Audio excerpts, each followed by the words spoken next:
मध्य प्रदेश के खंडवा में कई मकानों में भीषण आग लग जाने से अफरा तफरी मच गई। आग सबसे पहले एक मकान में लगी, जिसने कुछ ही देर में आसपास के कई मकानों को अपनी चपेट में ले लिया, जिसके बाद लोग इधर उधर भागते दिखाई दिए। आग की लपटों और धुएं के गुबार ने लोगों को खौफ से भर दिया। आग का पास मत जाओ कोई। इस हादसे की खबर मिलने के बाद वहां पहुंचे दमकल कर्मचारी आग को बुझाने में जुट गए।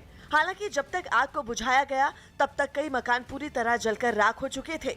अच्छी बात ये रही कि आग लगते ही उन मकानों में रहने वाले सभी लोग बाहर निकल आए थे। में मयूरभंज के जंगलों में लगी आग से सिमलीपाल नेशनल पार्क पर खतरा बढ़ गया। राज्य के मुख्यमंत्री नवीन पटनायक ने अधिकारियों से बात कर आग पर जल्द काबू पाने के निर्देश दिए। ये नेशनल पार्क जंगल के एक हिस्से में मौजूद है। बताया गया कि बीते 11 दिन से ये आग वहां धधक रही है, जो कि लगातार फैलती जा रही है, जिससे वहां रहने वाले कई जानवरों और पक्षियों की जिंदगी खतरे में है। इस आग में कई पेड़ जल गए, लेकिन आरोप है कि इतने दिन बीत जाने के बाद भी उसे बुझाने के लिए कोई एक्शन नहीं लिया गया। No officer is held ever accountable for the money which is being spent to control fire. इस मसले के तूल पकड़ने के बाद वन विभाग के अधिकारी जागे और आग बुझाने की कवायद शुरू की। तारा कौन प्रकृति विषय वस्तु अच्छी ताकू देखिबाकू तापर कौन हमें प्रतिकार करि परिबा। कई पेड़ों के पत्ते, टहनियां और तने सब कुछ इस आग में स्वाहा हो गए। रात के अंधेरे में तो इस आग का रूप और भयानक दिखा। जंगल से उठ रहा धुआं ये अंदाजा लगाने के लिए काफी है कि अब तक कितना नुकसान हो चुका होगा। उधर उत्तराखंड में अल्मोड़ा के जंगलों में लगी आग भी फैलती जा रही है, जिसे बुझाने के लिए जिला प्रशासन पूरे दमखम से जुटा है, क्योंकि इस आग ने इतना भयानक रूप ले लिया है कि वो तेजी से दूसरे पेड़ों को अपनी चपेट में ले रही है। आग की भीषण लपटों के साथ वहां से उठ रहे धुएं ने ये नौबत ला दी कि वन विभाग के कर्मचारियों के साथ आपदा प्रबंधन की कई टीमें भी आग बुझाने में जुटेंगी। इस आग को जल्द से जल्द बुझाने के तरीके पर बातचीत करने के लिए जिला अधिकारी की वन विभाग के अधिकारियों के साथ बैठक हुई। पश्चिम एशिया के देश लेबनान की बिगड़ती अर्थव्यवस्था की मार झेल रहे लोगों का हंगामा पूरे देश में जारी है। लगातार बढ़ती महंगाई और पैसों की तंगी से लोगों का जीना बेहद मुश्किल हो गया है, और इसलिए वो सरकार के खिलाफ अपना विरोध जताने के लिए सड़कों पर उतरकर प्रदर्शन करने में जुटे हैं। राजधानी बेरूत से सामने आई तस्वीरों में साफ दिखा कि लोगों में कितना गुस्सा है। एक इलाके में लोगों ने पुलिस के सामने ही सड़क पर टायर जलाकर उसे जैम कर दिया।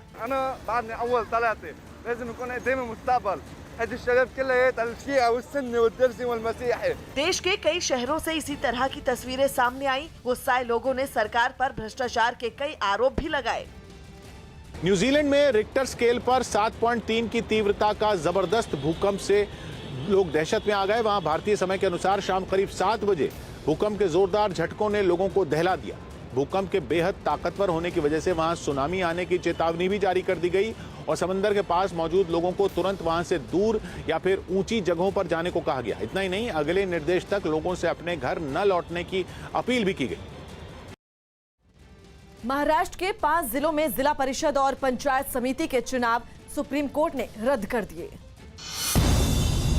सुप्रीम कोर्ट ने जिला परिषद और पंचायत समिति के चुनाव में 50% आरक्षण की सीमा लांघने पर महाराष्ट्र के 5 जिलों के चुनावों को रद्द कर दोबारा चुनाव कराने का आदेश दिया। ये चुनाव 2019 और 2020 में हुए थे। मध्य प्रदेश के धार में किसान महापंचायत में शामिल होने पहुंचे कांग्रेस नेता दिग्विजय सिंह का बीजेपी कार्यकर्ताओं ने विरोध किया। इस पर कांग्रेस कार्यकर्ता ने भी बीजेपी के खिलाफ नारेबाजी शुरू कर दी, जिसके बाद दोनों पार्टियों के समर्थक आमने सामने आ गए। हालांकि पुलिस ने बीच बचाव कर मामला शांत करवा दिया। करीब 1 साल बाद राजधानी दिल्ली और उसके आसपास के 19 रेलवे स्टेशनों पर प्लेटफॉर्म की टिकटों की बिक्री शुरू हो गई। जो टिकट पहले 10 रुपए में मिलता था, उसकी कीमत बढ़ाकर 30 रुपए कर दी गई। गुजरात के केवड़िया में कंबाइंड कमांडर कॉन्फ्रेंस के दूसरे दिन तीनों सेना प्रमुखों के अलावा CDS general Bipin Rawat, NSA Ajit Doval और रक्षा मंत्री राजनाथ सिंह शिरकत करेंगे।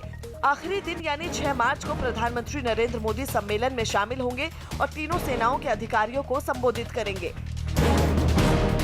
उत्तर प्रदेश की रामपुर जेल में बंद आजम खान के बेटे अब्दुल्ला आजम पर गलत उम्र दिखाकर झूठा शपथ पत्र दाखिल करने का एक और मुकदमा दर्ज किया गया।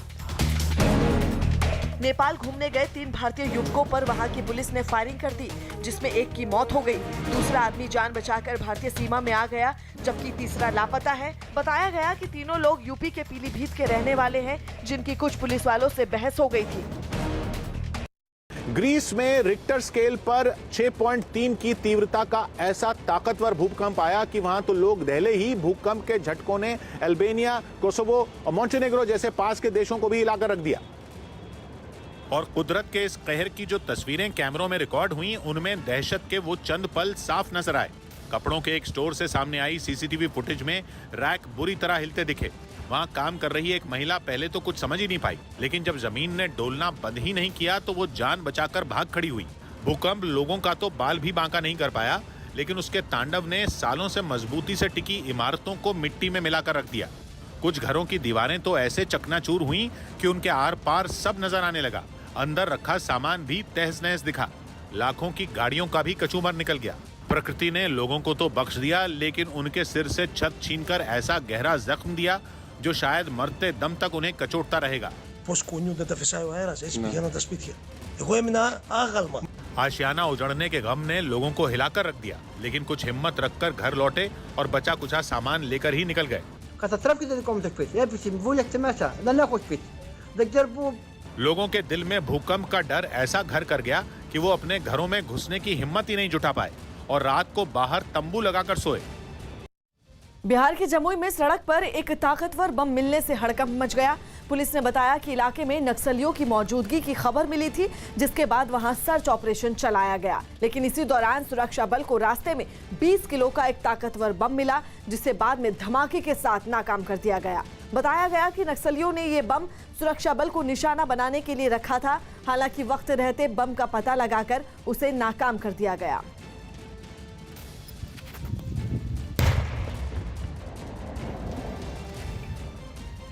पुलिस को तिहाड़ जेल में बंद दिल्ली दंगों के आरोपियों की हत्या की बड़ी साजिश का पता चला। न्यूज 18 के आनंद तिवारी की रिपोर्ट है कि उत्तर पूर्वी दिल्ली में हुई हिंसा के आरोपियों को तिहाड़ जेल में पारा देकर मारने की साजिश थी, जिसकी भनक लगने पर दिल्ली पुलिस की स्पेशल सेल ने उसे नाकाम कर दिया। बताया गया कि पुलिस को तिहाड़ जेल में पारा भी मिला। साथ ही जेल में बंद दिल्ली दंगों के आरोपियों की हत्या की कोशिश के मामले में 2 लोगों को गिरफ्तार भी कर लिया गया। आरोप है कि इनमें एक ने जेल में बंद शाहिद नाम के कैदी को पारा पहुंचाया था। जिन आरोपियों को मारने की साजिश थी, उन पर पिछले साल 23 फरवरी को दिल्ली दंगों के दौरान राजधानी के मौजपुर और शिव विहार इलाके में कुछ लोगों की हत्या का इल्जाम है। तिहाड़ जेल में बंद दिल्ली दंगों के आरोपियों को मरकरी देकर जेल में मारने की साजिश थी, लेकिन दिल्ली पुलिस की स्पेशल सेल ने टेक्निकल सर्विलांस के जरिए इस साजिश को नाकाम कर दिया। तेजस्वी यादव की शिक्षा पर जेडीयू ने फिर सवाल उठाए। बिहार में नेता विपक्ष तेजस्वी यादव की शिक्षा के मुद्दे पर फिर सियासत गर्मा गई।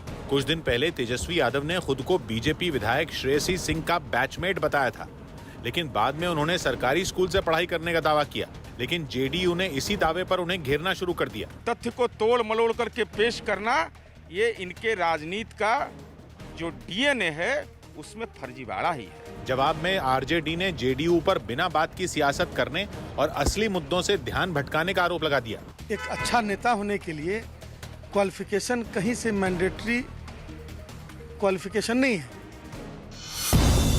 खबर है कि पश्चिम बंगाल की नंदीग्राम विधानसभा सीट से शुभेंदु अधिकारी बीजेपी उम्मीदवार होंगे। इसी सीट से सीएम ममता बनर्जी भी टीएमसी की तरफ से चुनाव लड़ेंगी। वित्त मंत्री निर्मला सीतारामन ने दिल्ली के वसंत कुंज में फोर्टिस अस्पताल में कोरोना की वैक्सीन लगवाई। साथ ही दिल्ली के उपराज्यपाल अनिल बैजल को तीरथ राम शाह अस्पताल में कोरोना वैक्सीन की पहली डोज लगाई गई, जबकि जम्मू कश्मीर के उपराज्यपाल मनोज सिन्हा को जम्मू में कोरोना का टीका लगाया गया। हरियाणा के जींद में 2 गुटों के विवाद में फायरिंग हो गई, जिसमें गोली लगने से एक आदमी घायल हो गया। आरोप है कि एक कार्यक्रम में जननायक जनता पार्टी के विधायक अमरजीत ढांडा को बुलाने पर यह विवाद शुरू हुआ था। 2 पक्षों में आपसी रंजिश का मामला निकल के आया है। फिलहाल दोनों पक्षों को चोट लगी हुई है। मामला दर्ज करके आगे की कार्रवाई की जाएगी। सेना ने जम्मू कश्मीर के बारामूला में एफएम रेडियो शुरू किया। इसका नाम रेडियो चिनार रखा गया है। इससे हम समझते हैं कि आम इलाके को रेडियो एफएम का कवरेज मिल जाएगा। किसान नेता राकेश टिकैत ने जानकारी दी कि किसानों का मुद्दा उन राज्यों में भी उठाया जाएगा जहां विधानसभा चुनाव होने वाले हैं। किसानों के बीच में जाएंगे, अपनी बात कहेंगे, भाई नफा हो रहा, नुकसान हो रहा, क्या होगा, उनके हालचाल पूछेंगे। अमेरिकी कारोबारी एलॉन मस्क को एक और बड़ा झटका लगा। उनकी कंपनी स्पेस एक्स का स्टारशिप रॉकेट लैंडिंग के साथ ही तबाह हो गया। इस मिशन में स्पेस एक्स पहले भी 2 बार नाकाम हो चुकी है, लेकिन तीसरी बार सब कुछ ठीक लग रहा था। स्पेस एक्स के इस ताकतवर अंतरिक्ष यान ने अमेरिका के टेक्सास से उड़ान भरी। करीब 10 किलोमीटर तक उड़ने के बाद स्टारशिप दोबारा पृथ्वी की तरफ लौटने लगा। कुछ देर बाद इस रॉकेट का इंजन फिर से चालू हो गया और वो धीरे धीरे धरती की तरफ लौटने लगा। रॉकेट ने आसानी से लैंडिंग भी पूरी कर ली। स्टारशिप के लैंड होते ही वहां खुशियां मनाई जाने लगी, लेकिन इससे पहले कि मिशन की कामयाबी का ऐलान होता, रॉकेट में धमाका हुआ और सब कुछ धूल में मिल गया। स्टारशिप को नई पीढ़ी का अंतरिक्ष यान बताया जा रहा है, जिसके जरिए एलॉन मस्क इंसानों को चांद और मंगल की सैर करवाना चाहते हैं। 5 चुनावी राज्यों में एक पश्चिम बंगाल के राज्यपाल जगदीप धनखड़ ने न्यूज 18 से बातचीत की और उन्होंने दावा किया कि पश्चिम बंगाल की मुख्यमंत्री ममता बनर्जी के साथ उनके निजी रिश्ते काफी अच्छे हैं, लेकिन दोनों ही अपने अपने पद और दायित्वों के दायरे में रहकर काम कर रहे हैं। Very cordial, very cordial. व्यक्तिगत संबंध में किसी प्रकार का इंप्रूवमेंट की गुंजाइश नहीं है, because they are at peak. जहां तक ऑफिशियल वर्किंग का मामला है, हम सभी हमारे शपथ से बंधे हुए हैं। मेरी शपथ है भारत के संविधान को प्रिजर्व करना, प्रोटेक्ट करना, को डिफेंड करना। माननीय मुख्यमंत्री जी की शपथ है संविधान के अनुरूप काम करना। हम दोनों के कामकाज में यदि अगर कहीं एक दूसरे को हमने आगाह किया है, उसको टकराव की संज्ञा देना, मैं समझता हूं भारत के संविधान की मूल भावना को न समझना है। इस इंटरव्यू में राज्यपाल जगदीप धनखड़ ने सभी पार्टियों से अनुरोध किया कि बंगाल में चुनाव की पूरी प्रक्रिया शांतिपूर्वक संपन्न की जाए। उन्होंने भरोसा भी जताया कि बंगाल में चुनाव लड़ रही सभी पार्टियों का नेतृत्व परिपक्व नेताओं के हाथ में है। It is mature leadership in the communist party, in the ruling party, in the Congress party and in the BJP. और मेरे मन में कोई शंका नहीं है कि इन पार्टियों का नेतृत्व है राज्यपाल को अनलाइटन करने में पूरी तरह सक्षम है। एंड मैं सबके संपर्क में हूं, तो क्या होगा वो एक अलग मामला है, बट ये सब शांति से हो।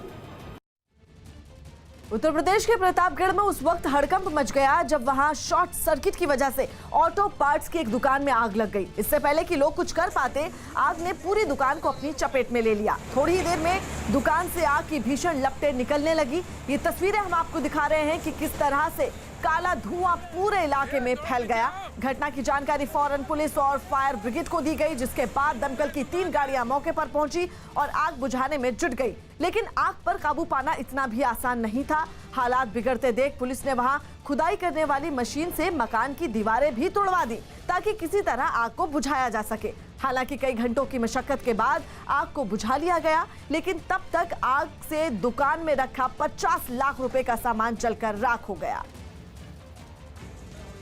वेस्टइंडीज के दौरे पर गई श्रीलंका की टीम T20 मैचों की सीरीज का पहला मैच हार गई, लेकिन श्रीलंका की हार से ज्यादा चर्चा दुनिया भर में कायरन पोलार्ड की हो रही है। पोलार्ड ने मैच में वो कारनामा किया जो 14 साल पहले युवराज सिंह ने किया था और एक ही ओवर में 6 छक्के लगा दिए।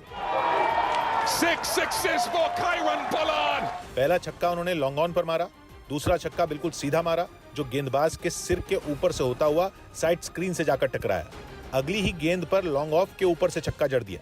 चौथी गेंद पर मिड विकेट के ऊपर से गेंद को मैदान के बाहर पहुंचाया। 5वीं गेंद पर बैकफुट पर गए और पुल करके लॉन्ग ऑन के ऊपर से छक्का मार दिया और ओवर खत्म करने के लिए छठी गेंद पर फिर एक छक्का मिड विकेट की दिशा में मार दिया। 6 sixes for Kieron Pollard. इस ओवर से पहले तक गेंदबाज अखिला धनंजय मैच के हीरो बने हुए थे। उन्होंने इससे पिछले ही ओवर में हैट्रिक लेकर मैच में श्रीलंका की वापसी करवाई थी। पहले ओपनर इवन लुइस को उन्होंने कैच आउट करवाया, अगली ही गेंद पर क्रिस गेल को LBW आउट कर दिया और फिर निकोलस पूरन को भी पहली ही गेंद पर विकेट कीपर के हाथों कैच करवा दिया। ये मैच का चौथा ओवर था, लेकिन छठे ओवर में जब धनंजय दोबारा बॉलिंग करने आए तो कायरन पोलार्ड ने हैट्रिक लेने वाले गेंदबाज धनंजय पर कोई रियायत नहीं बरती। लेकिन ऐसा पहली बार हुआ जब किसी अंतर्राष्ट्रीय मैच में हैट्रिक लेने वाले गेंदबाज को उसी मैच में 6 छक्के खाने पड़े हों।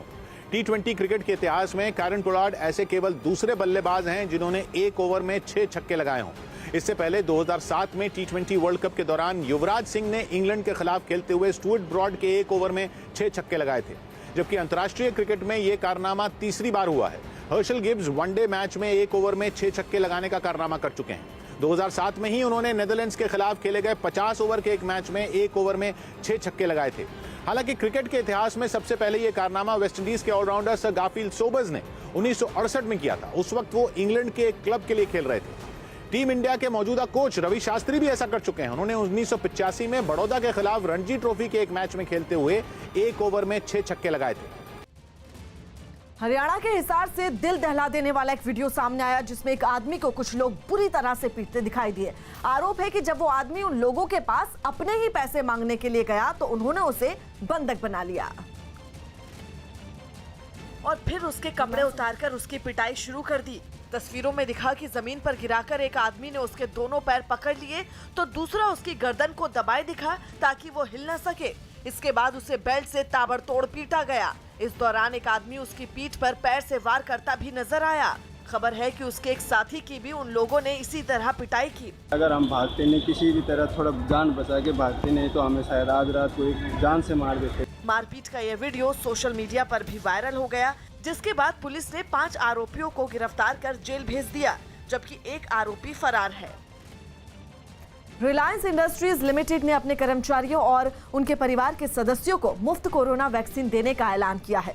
RIL की तरफ से कहा गया कि कोरोना से जंग में सभी का सहयोग जरूरी है और जिन लोगों को वैक्सीन लगनी है वो जल्द से जल्द सरकारी पोर्टल पर अपना रजिस्ट्रेशन करवाएं। रिलायंस फाउंडेशन की चेयरपर्सन नीता अंबानी ने रिलायंस परिवार को संबोधित करते हुए सभी के मुफ्त वैक्सीनेशन का ऐलान किया। इस बार की सर्दियों में दिल्ली में स्मॉग वाले दिन कम रहे, लेकिन प्रदूषण के स्तर में कमी नहीं आई। Centre for science and environment ने दिल्ली के प्रदूषण का अध्ययन किया।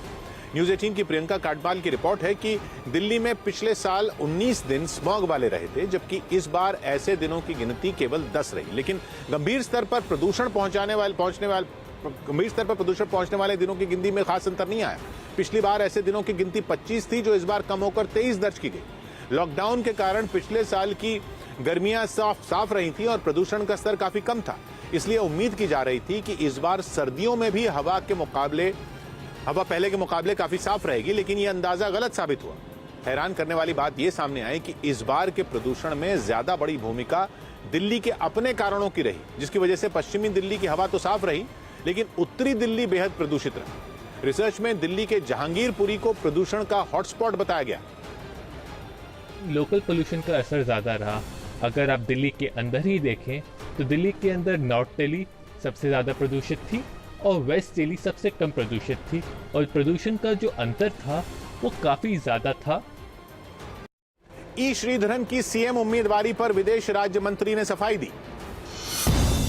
विदेश राज्य मंत्री वी मुरलीधरन ने साफ किया कि ई श्रीधरन केरल में बीजेपी के सीएम उम्मीदवार नहीं बनाए गए हैं। मुरलीधरन ने बताया कि उन्होंने इस बारे में पार्टी प्रदेश अध्यक्ष के सुरेंद्रन से बात की, जिसमें के सुरेंद्रन ने जानकारी दी कि उनके बयान का मतलब था कि राज्य की जनता श्रीधरन जैसा सीएम चाहती है। इससे पहले सोशल मीडिया पर प्रदेश बीजेपी अध्यक्ष के हवाले से यह खबर चल रही थी कि श्रीधरन केरल में बीजेपी के सीएम पद के उम्मीदवार होंगे। People would like to see a person like E. Sridharan as the Chief Minister. It should not be considered as an announcement of Mr. E. Sridharan as the Chief Minister candidate. पश्चिम बंगाल के खड़गपुर में TMC नेता सुशांत पाल BJP में शामिल हो गए। उन्होंने शुभेंदु अधिकारी के सामने पार्टी का दामन थामा। इस दौरान सुशांत पाल ने इतने दिनों तक टीएमसी में रहने पर पश्चाताप किया और लोगों के सामने उठक बैठक भी लगाई। मध्य प्रदेश के उज्जैन में बने नए रेलवे स्टेशन चिंतामन गणेश पर विवाद शुरू हो गया। ये विवाद स्टेशन के बोर्ड पर उर्दू में चिंतामन गणेश लिखने की वजह से हुआ। आवाहन अखाड़े के महामंडलेश्वर आचार्य शेखर ने इस पर आपत्ति जताई और उर्दू में लिखा नाम हटाने को कहा। पाकिस्तान के कब्जे वाले कश्मीर के कोटली में JKLF के मंच से इमरान सरकार और वहां की सेना की आलोचना की गई। यही नहीं, मंच पर मौजूद JKLF नेता तौकीर गिलानी ने भारत की तारीफ भी की। आज पूरा कश्मीर के लोग पाकिस्तान से मुतनफ्फुर हुए। उन्होंने ये फैसला कर लिया कि हमने हिंदुस्तान के साथ जाना है, तो हमने भी हिंदुस्तान के साथ जाना है। महाराष्ट्र विधानसभा में राम मंदिर के चंदे के मुद्दे पर घमासान छिड़ गया। कांग्रेस ने आरोप लगाया कि चंदे के नाम पर लोगों को धमकाया जा रहा है। धमकी देता था अध्यक्ष महाराज, मी माझा स्पेसिफिक सरकारला प्रश्न असा आहे। जिसके बाद बीजेपी ने स्पीकर से मांग की कि राम मंदिर के मुद्दे पर चर्चा करवाई जाए, क्योंकि इस मामले में अफवाहें फैलाने की कोशिश हो रही है। लावा ना, असेल हिम्मत तो लावा चर्चा, लावा चर्चा, राम मंदिरावर चर्चा लावा। मुंबई के ऐतिहासिक और मशहूर स्टेशनों में शामिल छत्रपति शिवाजी महाराज टर्मिनस को महाराष्ट्र के पहले ग्रीन स्टेशन का तमगा मिला है। न्यूज 18 की दिवाकर सिंह की रिपोर्ट है कि ये अवार्ड उस स्टेशन को इको फ्रेंडली बनाने के लिए दिया गया है, क्योंकि वहां ऐसी कई खूबियां हैं जो दूसरे स्टेशनों पर नहीं है। छत्रपति शिवाजी महाराज टर्मिनस पर पर्यावरण का ख्याल रखते हुए बड़े पैमाने पर सोलर पैनल लगाए गए हैं और इसके साथ ही हर जगह LED लाइट्स और ऐसे पंखे लगाए गए हैं जिससे बिजली की खपत कम होती है। इतना ही नहीं, स्टेशन के 15% से ज्यादा हिस्से में सिर्फ पेड़ पौधे लगाए गए हैं। बुजुर्गों के साथ दिव्यांग यात्रियों के लिए खास इंतजाम करने के लिए भी इस स्टेशन को खूब सराहा गया। ये अवार्ड IGBC यानी इंडियन ग्रीन बिल्डिंग काउंसिल ने अवार्ड दिया है छत्रपति शिवाजी महाराज टर्मिनस जो है उसको। सेंट्रल रेलवे का ये स्टेशन है। उत्तराखंड के हल्द्वानी से एक चौंकाने वाली तस्वीर सामने आई। वहां बेखौफ लुटेरों ने एक शोरूम में घुसकर लूटपाट की वारदात को अंजाम दिया, जिसका CCTV वीडियो भी सामने आया। इस वीडियो में हेलमेट पहने 3 लुटेरे एक एक कर शोरूम के अंदर दाखिल हो गए। दोनों दुकानदार जब तक कुछ समझ पाते, एक बदमाश ने पिस्तौल निकालकर उनकी तरफ तान दी। इसी बीच दूसरे लुटेरे ने भी पिस्तौल निकाल ली। पिस्तौल देखकर दोनों दुकानदार सहम गए और उन्होंने कैश काउंटर खोलकर लुटेरों के हवाले कर दिया। इसके बाद बदमाशों ने उसकी तलाशी लेनी शुरू कर दी। लूटपाट के दौरान बदमाशों की भी नहीं चली, क्योंकि शोरूम में ज्यादा नकदी थी ही नहीं। ऐसे में सिर्फ 2000 रुपए ही उनके हाथ आए और पुलिस भी उनके पीछे पड़ गई।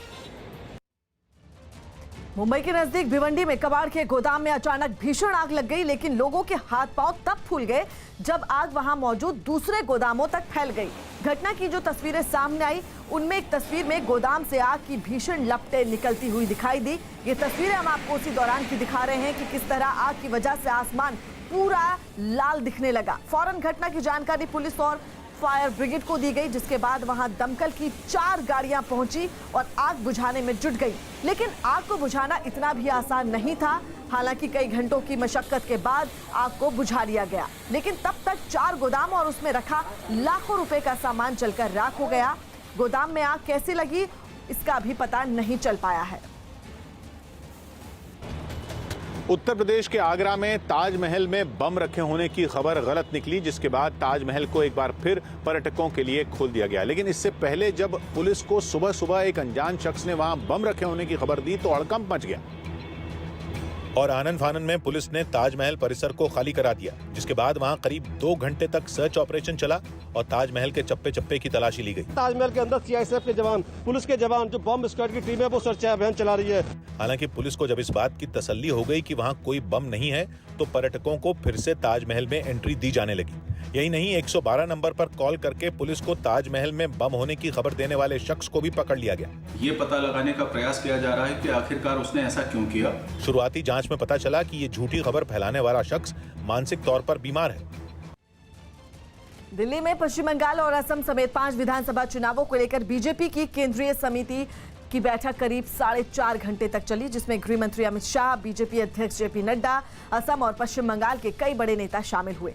बीजेपी मुख्यालय में हुई इस बैठक में असम और पश्चिम बंगाल की सीटों के उम्मीदवारों पर चर्चा हुई। न्यूज 18 के विक्रांत यादव की रिपोर्ट के मुताबिक इस बैठक में असम विधानसभा चुनाव के लिए NDA गठबंधन पर अंतिम मुहर लगा दी गई है। NDA की इस गठबंधन में बीजेपी के अलावा असम गण परिषद यानी AJP और यूनाइटेड पीपल्स पार्टी लिबरल यानी UPPL शामिल है। इसके अलावा पश्चिम बंगाल विधानसभा चुनाव के लिए करीब 80 सीटों के उम्मीदवारों के नाम भी फाइनल कर लिए गए हैं। आपको बता दें, बीजेपी की केंद्रीय चुनाव समिति की अगली बैठक अब 9 मार्च को हो सकती है। पश्चिम बंगाल विधानसभा चुनाव में कौन किस सीट से लड़ेगा, इसे लेकर बीजेपी की केंद्रीय चुनाव समिति का मंथन जारी है। लेकिन इस सब के बीच केंद्रीय मंत्री और बीजेपी नेता बाबुल सुप्रियो ने मुख्यमंत्री ममता बनर्जी के खिलाफ भवानीपुर से खड़े होने की इच्छा जाहिर की है। न्यूज 18 के विक्रांत यादव की रिपोर्ट के मुताबिक बाबुल ने कहा कि अगर इस बार भी ममता बनर्जी भवानीपुर से चुनाव में खड़ी होती है तो वो उनके खिलाफ उतरना चाहेंगे। इससे पहले ममता बनर्जी नंदीग्राम से चुनाव लड़ने का ऐलान कर चुकी हैं, जहां से उनके खिलाफ बीजेपी के शुवेंदु अधिकारी को उतारने की तैयारी कर ली गई है। और खबर यह भी है कि उनके नाम पर सहमति भी बन गई है। इसके अलावा पश्चिम बंगाल में बीजेपी के अध्यक्ष दिलीप घोष के विधानसभा चुनाव लड़ने पर अभी तक कोई फैसला नहीं लिया गया है। हमारे साथ केंद्रीय मंत्री बाबुल सुप्रियो, उनसे हम बात करते हैं। सर, बंगाल को लेकर के मंथन हुआ, कब तक टिकट की घोषणा हो जाएगी? वो आप जब होगा, पार्टी जब डिसाइड करेगी उस वक्त अनाउंसमेंट हो जाएगी। तो उसके लिए आपको इंतजार करना पड़ेगा। ये डायनेस्टी पार्टी नहीं है, एक लोकतांत्रिक पार्टी है। बहुत ही अच्छे से डिस्कशन होते हैं। जो योग्य व्यक्ति है उसी को टिकट मिलती है, आपको मालूम है। और वो अनाउंसमेंट जब होगा आपको पता चल जाएगा कौन सी। 11 तारीख को नंदीग्राम से ममता बनर्जी नॉमिनेशन कर रही हैं। कौन बीजेपी का कैंडिडेट होगा? ये वो अब जब अनाउंसमेंट होगा आपको पता चलेगा। शुवेंदु अधिकारी वहीं के हैं। उन्होंने पहले भी कह दिया कि अगर उनको टिकट मिली तो वो 50,000 से जीतेंगे। अगर उनकी जगह में किसी और को टिकट मिली उसी को भी 50,000 से जितवाएंगे। तो मैं इसका सराहना करते हैं। सर, मैं भवानीपुर से भी बात हो रही है। सर, क्या आप चुनाव बहुत सीरियस इलेक्शन है, इसमें आप स्पेकुलेशन की बात ना करें। How many seats you've discussed and when we are expecting to the details of that out? अभी केवल 2 फेज के लिए 60 सीट के लिए चर्चा हुई है हमारे, और अभी 60 सीट का ऊपर निर्णय होगा और फर्स्ट फेज में उतना ही घोषणा होगा। अच्छा सर, एक सबसे बड़ा सवाल ये है कि नंदीग्राम से आखिर शुभेंदु अधिकारी लगातार ये कह रहे हैं कि वो ममता बनर्जी को वहाँ से हरा लेंगे 50,000 ज़्यादा वोटों से, तो वो वहाँ से चुनाव लड़ रहे हैं? नहीं, उससे वो सिटिंग एमएलए हैं और मंत्री भी थे, उनका सीट है और मुझे लगता है कि वो वहाँ लड़ना चाहेंगे भी। पार्टी निर्णय लेगा और लड़ेंगे तो पार्टी पूरा पीछे खड़ा रहेगा। उस पर भी तो बात हुई होगी कि बहुत ज़्यादा, वो भी इससे 2 फेज में वो चुनाव होना है वहाँ पे। हाँ, सबका चर्चा हुआ है, लेकिन उसका फाइनल जो होगा वो केंद्रीय समिति करेगी। तो ममता बनर्जी को ये भी सुनने में आ रहा है आप लोग दोनों सीट से घेरने की कोशिश कर रहे हैं? तो स्वाभाविक है, हर सीट में और अच्छा कैंडिडेट देकर हम पूरा ताकत लगा के लड़ेंगे। और आगे वाले दिनों हम किस तरह से आपसे वहाँ पे कैंपेन किस तरह से देखेंगे बीजेपी की तरफ से? जैसे कि लोकसभा के समय हमने कैंपेन किया और जीता, इस बार का चुनाव भी पूरा शक्ति लगा करके सीरियसली हम लड़ाई करेंगे। बंगाल चुनाव के लिए सीट बंटवारे पर फंसा पेच सुलझाने के लिए कांग्रेस, लेफ्ट और आईएसएफ ने कोशिशें तेज कर दी। न्यूज 18 की आशिका सिंह की रिपोर्ट है कि तीनों पार्टियों ने सीट बंटवारे का विवाद सुलझाने के लिए मंथन किया, जिसके बाद खबर है कि ज्यादातर सीटों पर कौन अपना उम्मीदवार उतारेगा उस पर बात लगभग तय हो चुकी है। जिसके मुताबिक लेफ्ट 154 सीटों पर, कांग्रेस 92 सीटों पर चुनाव लड़ सकती है और अब्बास सिद्दीकी की पार्टी 37 सीटों पर अपने उम्मीदवार उतार सकती है, जबकि बाकी की 11 सीटों पर फैसला होना बाकी है। कांग्रेस पहले ही बता चुकी है कि वो 92 सीटों पर अपने प्रत्याशी उतारेगी और आईएसएफ को जो भी सीटें देनी होंगी वो लेफ्ट अपने खाते से देगा, जबकि आईएसएफ चाहती थी कांग्रेस उसे अपने खाते से 8 सीटें दे। खबर है कि इस पर कांग्रेस के तेवर सख्त। बंगाल में 8 चरण में चुनाव होंगे और 2 मई को नतीजे आएंगे। बंगाल में शिवसेना ने ममता बनर्जी के समर्थन का ऐलान किया। महाराष्ट्र में कांग्रेस के समर्थन से सरकार चला रही शिवसेना पश्चिम बंगाल में टीएमसी का साथ देगी। पार्टी ने ऐलान किया कि वो राज्य में विधानसभा चुनाव नहीं लड़ेगी। हमारी जितनी भी ताकत है वहाँ, वो हम ममता दीदी के साथ खड़ी करेंगे। शिवसेना के फैसले को बीजेपी ने तुरंत लपक लिया और उसे हिंदुत्व की याद दिला दी। जय श्री राम का नारा से खिसियाने वाली दीदी को समर्थन करना काफी दूर निकल चुकी है। केरल में ईडी ने पूर्व मंत्री और इंडियन यूनियन मुस्लिम लीग के विधायक वीके इब्राहिम कुंजू को पूछताछ के लिए नोटिस भेजा। उनसे ये पूछताछ मनी लॉन्ड्रिंग के आरोप में 22 मार्च को कोच्चि में होगी। मुंबई के नगर निगम बीएमसी के एक अधिकारी को छेड़खानी के आरोप में गिरफ्तार कर लिया गया। ईपीएफओ ने मौजूदा वित्त वर्ष के लिए ब्याज दर नहीं घटाई और इसे 8.5% पर बरकरार रखा। बिहार के आरा में मोटरसाइकिल पर आए कुछ बदमाशों ने 2 बहनों को गोली मार दी। ये दोनों बहनें शादी समारोह से घर लौट रही थीं। इस घटना में दोनों बुरी तरह घायल हो गईं। पाकिस्तान की T20 लीग PSL को कुछ समय के लिए स्थगित कर दिया गया। लगातार कोरोना के मामले सामने आने के बाद ये फैसला लिया गया। इस T20 टूर्नामेंट में सबसे पहले इस्लामाबाद यूनाइटेड टीम के फवाद अहमद कोरोना पॉजिटिव पाए गए थे, जिसके बाद अब 2 विदेशी खिलाड़ियों और 1 पाकिस्तान के कोच में भी इसके लक्षण पाए जाने पर यह फैसला लिया गया। दिल्ली के मुख्यमंत्री अरविंद केजरीवाल और उनके माता पिता ने लोकनायक जयप्रकाश नारायण अस्पताल में कोरोना वैक्सीन लगवा ली। सीएम को कोविशील्ड की पहली डोज दे दी गई। दिल्ली के LNJP अस्पताल में, जहां पर अरविंद केजरीवाल अपने माता पिता के साथ पहुंचे हैं, उन्होंने वैक्सीन लगाई है। कोरोना का टीका लगवाने के बाद सीएम अरविंद केजरीवाल ने लोगों से अपील की कि वो महामारी से छुटकारा पाने के लिए वैक्सीन लगवाएं। हमें किसी तरह की कोई परेशानी नहीं हुई, आप लोग देखते हैं आपके सामने, इसमें अब डरने की कोई बात नहीं है। इस बीच दिल्ली बीजेपी अध्यक्ष आदेश गुप्ता ने मुख्यमंत्री को याद दिलाया कि उन्होंने राजधानी के लोगों से एक वादा किया था। उन्होंने सभी दिल्ली वासियों को कहा था हम फ्री कोरोना वैक्सीन लगाएंगे।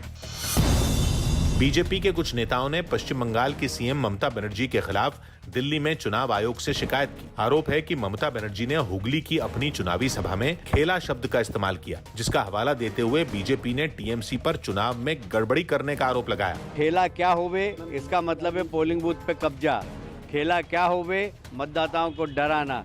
खेला क्या होवे, निष्पक्ष चुनाव नहीं होना।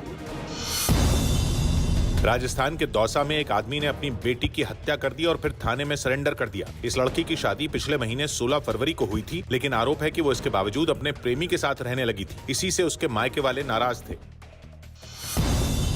मध्य प्रदेश के जो जिले महाराष्ट्र की सीमा से लगे हैं, वहां इस बार महाशिवरात्रि पर बड़े मेले नहीं लगेंगे। एमपी सरकार ने कोरोना के बढ़ते मामलों को देखते हुए ये फैसला लिया। महाराष्ट्र से जुड़े हुए जो भी हमारे जिले हैं, उन जिलों में महाशिवरात्रि के मेले ना हो, इसका निर्णय लिया है। सड़क और परिवहन मंत्रालय ने गाड़ियों के रजिस्ट्रेशन और ड्राइविंग लाइसेंस रिन्यू करवाने के लिए ऑनलाइन सुविधा की शुरुआत कर दी। इसके बाद अब लोगों को आरटीओ के चक्कर नहीं लगाने पड़ेंगे। हालांकि इस सेवा के इस्तेमाल के लिए आधार कार्ड होना जरूरी होगा। मध्य प्रदेश में बेरोजगारी के मुद्दे पर सियासत गर्माती जा रही है। कांग्रेस के नेता और पूर्व मंत्री जयवर्धन सिंह ने सरकार की तरफ से दिए गए आंकड़ों का हवाला दिया और शिवराज सरकार पर कई रोजगार कार्यालय बंद करने का आरोप लगाया। 51 जिलों में रोजगार के कार्यालय हैं, उनमें से 36 बंद किए जा रहे हैं कार्यालय। जवाब में बीजेपी ने भी पलटवार किया और प्रदेश में रोजगार से जुड़ी दिक्कतों का ठीकरा पहले की कांग्रेस सरकार पर ही फोड़ दिया। कांग्रेस की सरकार ने जिस प्रकार से बेरोजगारी की समस्या से अपना ध्यान हटाकर रोजगार देने के सभी प्रकल्प बंद किए थे, उसके आंकड़े सामने आ रहे हैं। पाकिस्तान